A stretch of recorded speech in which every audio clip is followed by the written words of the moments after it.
जय श्री कृष्ण। मैं ओम यादव आप सभी लोगों का स्वागत करता हूं आज के इस वीडियो में। दोस्तों, आज के इस वीडियो में मैं आप लोगों से बात करने वाला हूं कि किस प्रकार से यादव समाज को बदनाम करने के लिए दलित समाज के जो अपने आप को इंटेलेक्चुअल्स बोलते हैं वो दिन रात लगे हुए हैं। किस प्रकार से षड्यंत्र पूर्वक यादव समाज को बदनाम करने के लिए ये दलित समाज के तथाकथित इंटेलेक्चुअल लगे हुए हैं और सोशल मीडिया पर लगातार यादवों को नीचा दिखाने का प्रयास दिन रात इनके द्वारा किया जा रहा है। ये लोग ये चाहते हैं कि किसी भी प्रकार से, जैसे दलित समाज के लोग खुद को अछूत बोलते हैं, खुद को महाशूद्र, खुद को अतिशूद्र बोलते हैं, इनका एक ही जीवन का लक्ष्य है कि किसी प्रकार से यादवों को भी शूद्र साबित कर दिया जाए। और उनके इस जाल में कई सारे हमारे ऐसे यादव समाज के लोग हैं जो आ भी चुके हैं, और हमारे यादव समाज के लोग, कुछ लोग नहीं भी आए हैं, लेकिन वो भी इनके खिलाफ नहीं बोलते हैं।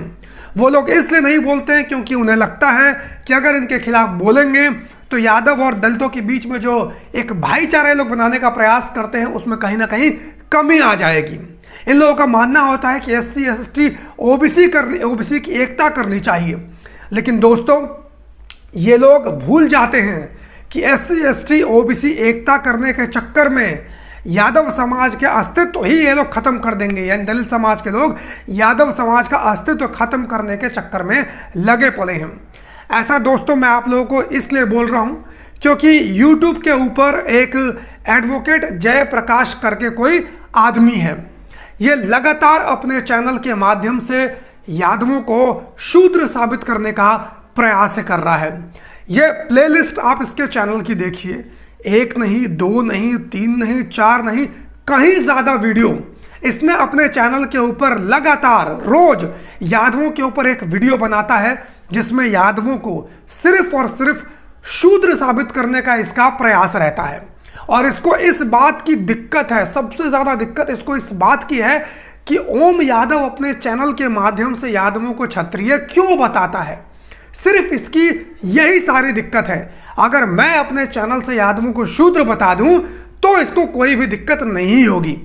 यानी दोस्तों, आप लोग सोच सकते हैं कि इन लोगों की किस प्रकार की मेंटालिटी है। ये लोग यादवों को सिर्फ और सिर्फ शूद्र के रूप में ही देखना चाहते हैं और इनके जीवन का कोई भी लक्ष्य नहीं है, क्योंकि ये खुद को शूद्र मानते हैं और चाहते हैं कि जितने भी ओबीसी के लोग हैं वो भी अपने आप को शूद्र माने। अगर कोई क्षत्रिय कहता है तो इनके पेट में दर्द उठने लगता है, क्योंकि ये लोग चाहते हैं कि यादव समाज के लोग भी दलित समाज की तरह ही शूद्र वर्ण में आ जाएं।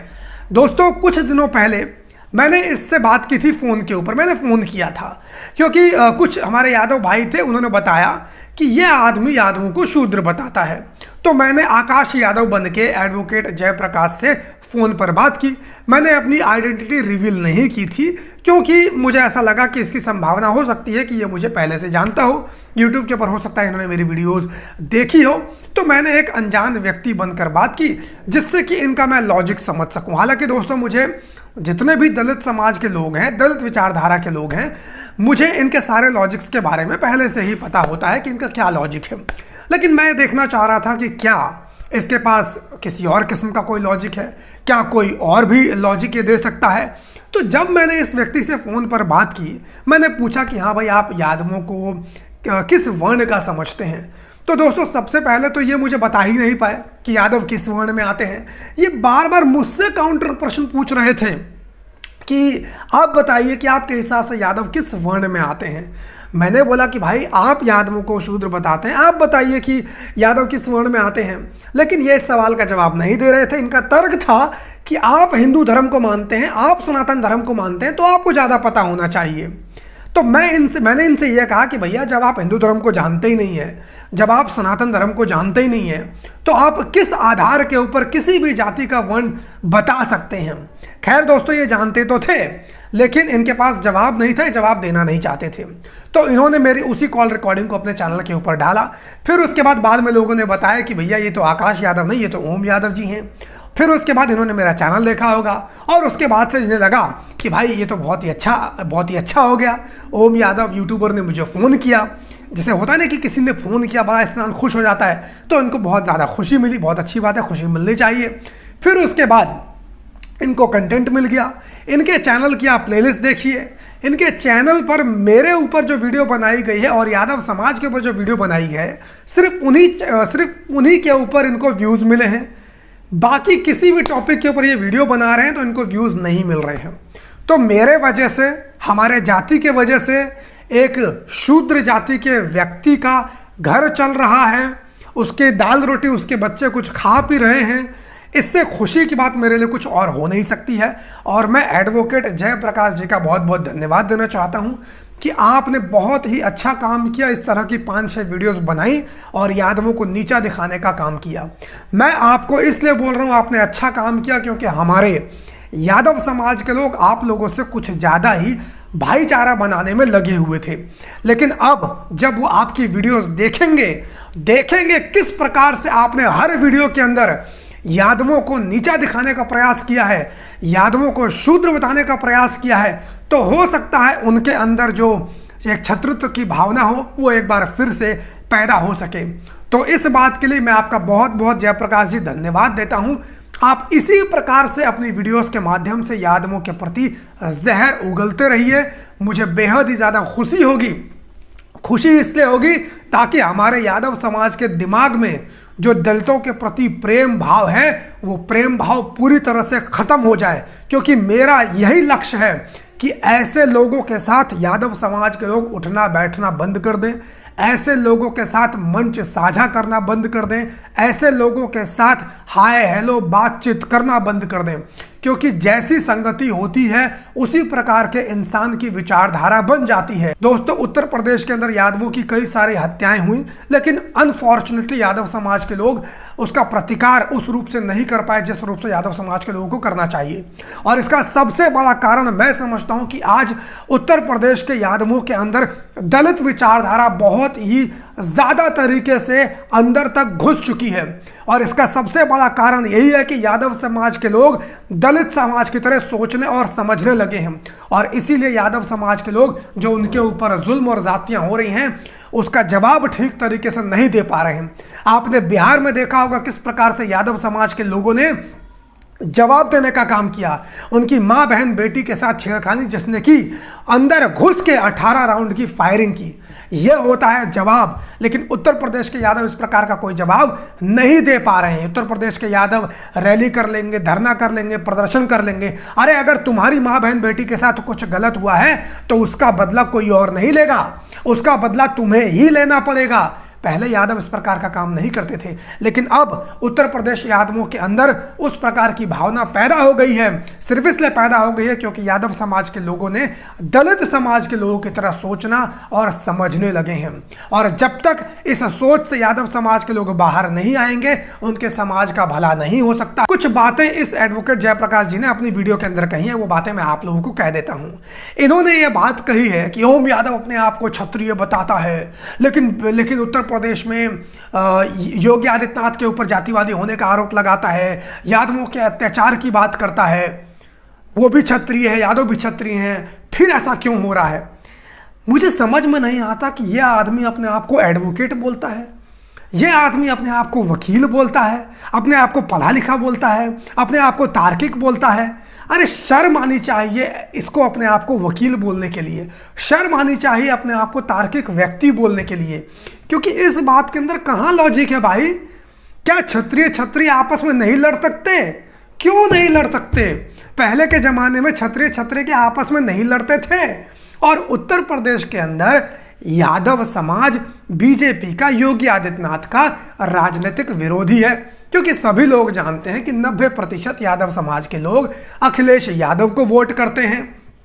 तो जाहिर सी बात है, अगर किसी के साथ नौकरियों में भेदभाव किया जाएगा, अगर किसी के साथ संसाधनों में भेदभाव किया जाएगा, तो यादव समाज के लोगों के साथ ही किया जाएगा, क्योंकि यादव समाज के लोग ही हैं जो प्रमुखता से उत्तर प्रदेश के अंदर बीजेपी की नीतियों का विरोध करते हैं। तो भाई अगर सरकार का आप विरोध करोगे तो सरकार आपके खिलाफ एक्शन तो लेगी ही।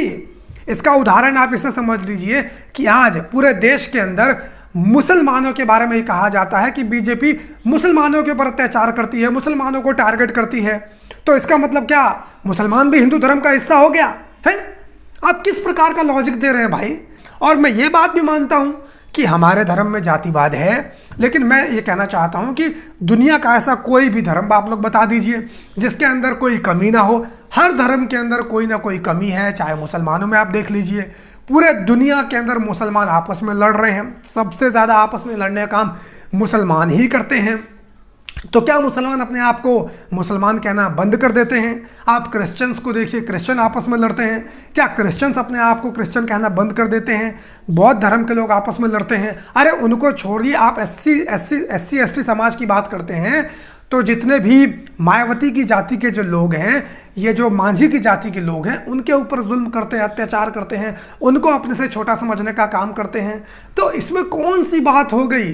जातिवाद हमारे देश की सच्चाई है, मैं इस बात को मानता हूं। और मैं ये नहीं कहता किसी के साथ भेदभाव करना चाहिए, लेकिन मैं अगर अपने धर्म को मानता हूं, मैं अगर किसी धर्म में विश्वास रखता हूं, तो इससे आपको क्या समस्या हो जाती है? अगर मैं बोलता हूं कि यादव समाज के लोग सनातन धर्म को मानते हैं, हम अपने आप को सनातन धर्म को मानते हैं और उस हिसाब से हम क्षत्रिय वर्ण में आते हैं, ऐसा हमारा विश्वास है, ऐसा हमारी धार्मिक पुस्तकें बोलती हैं, तो इससे आपको क्या समस्या हो जाती है? आप तो ये कहते हो ना कि आप सनातन धर्म को नहीं मानते हो, आप हिंदू धर्म को नहीं मानते हो, तो फिर आप अपने आप को शूद्र क्यों बोलते हो? आप ओबीसी वालों को शूद्र क्यों बताते हो? आप एक बात बोलिए कि या तो आप हिंदू धर्म को मानते हैं या तो आप हिंदू धर्म को नहीं मानते हैं। आप बोलते हैं कि हिंदू धर्म ब्राह्मणों द्वारा बनाई गई एक व्यवस्था है, ब्राह्मण क्षत्रिय वैश्य शूद्र, ये ब्राह्मणों द्वारा बनाई गई व्यवस्था है, और आप अपने आप को इसका हिस्सा नहीं मानते हैं। तो जब आप अपने आप को इसका हिस्सा नहीं मानते हैं, तो फिर क्यों अपने आप को अछूत बोलते हो? क्यों ओबीसी वालों को शूद्र बोलते हो? क्यों अपने आप को शूद्र बोलते हो? अगर आप ऐसा करते हो तो इसका मतलब आप अभी भी अपने आप को ब्राह्मण धर्म से अलग नहीं कर पाए हो। आप लोगों को यदि बोलना है तो बोलिए हम मानव हैं, बोलिए हम इंसान हैं, हम किसी धर्म को नहीं मानते हैं, हम नास्तिक हैं। इस प्रकार की बात कीजिए तो समझ में आता है। मेरा आप लोगों से एक ही विरोधाभास है या विरोध है, सिर्फ यही है कि हम सनातन धर्म में विश्वास रखते हैं और रखते रहेंगे। हमें दूसरे धर्म में नहीं जाना है। इस धर्म की जो कुरीतियां हैं हम उसमें यकीन नहीं रखते हैं। अगर इस धर्म में कुछ पाखंड है, कुछ अंधविश्वास है, हमारा उसमें बिलीव नहीं है। तो मैं इस वीडियो के माध्यम से जयप्रकाश, जो एडवोकेट जयप्रकाश जी हैं, उनसे सिर्फ ये कहना चाहता हूँ कि भैया हम सनातन धर्म को मानते हैं और सनातन धर्म के हिसाब से हम अपने आप को क्षत्रिय मानते हैं। अगर आप अपने आप को हिंदू नहीं मानते हैं तो आप अपने आप को शूद्र मत बोलिए, आप अपने आप को अति शूद्र मत बोलिए, आप अपने आप को अछूत मत बोलिए, आप अपने आप को इंसान बोलिए, आप अपने आप को जो बोलना है वो बोलिए। और हमारे समाज के बारे में आपको टीका टिप्पणी करने का कोई अधिकार नहीं है। हम किस वर्ण से आते हैं, किस वर्ण से नहीं आते हैं, यह हमारी प्रॉब्लम है, हम इसको देख लेंगे। आपके पेट में क्यों दर्द हो रहा है? और अपने यादव समाज के लोगों से मैं ये कहना चाहता हूँ कि आप लोग देखिए, इन लोगों का हमारे समाज से कोई भी लेना देना नहीं है, लेकिन उसके बावजूद इन लोगों के जीवन का एक ही लक्ष्य है, किसी भी प्रकार से यादवों को शूद्र मानसिकता का बना देना। शूद्र मानसिकता का दोस्तों ये लोग इसलिए बनाना चाहते हैं ताकि यादवों की जो लड़ने की प्रवृत्ति है उसको ख़त्म किया जा सके और यादवों के कंधे का सहारा लेकर दलित समाज के लोग राजनीति की सत्ता के ऊपर काबिज हो सकें। ये लोग आपके कंधे का इस्तेमाल कर राजनीतिक सत्ता प्राप्त करना चाहते हैं। सिर्फ और सिर्फ इसीलिए ये यादव समाज के लोगों को शूद्र मानसिकता का बनाना चाहते हैं। इसलिए मैं बोल रहा हूं कि दलित समाज के साथ किसी भी प्रकार का भाईचारा बनाने की कोई भी आवश्यकता नहीं है। अगर आप राजनीति के लिए इनसे भाईचारा बनाना चाहते हैं तो राजनीति उठाकर देख लीजिए। कभी भी ये लोग राजनीतिक रूप से आपका समर्थन नहीं करते आए हैं, ना कभी करेंगे, कभी भी नहीं करेंगे। ब्राह्मणों से बड़ा दुश्मन ये यादवों को मानते हैं। मेरी बात को आप लोग लिख कर ले दीजिए। आज की इस वीडियो में इतना ही, बाकी मुलाकात करता हूँ किसी और वीडियो में। चैनल सब्सक्राइब ना किया हो तो सब्सक्राइब कर लीजिए। धन्यवाद।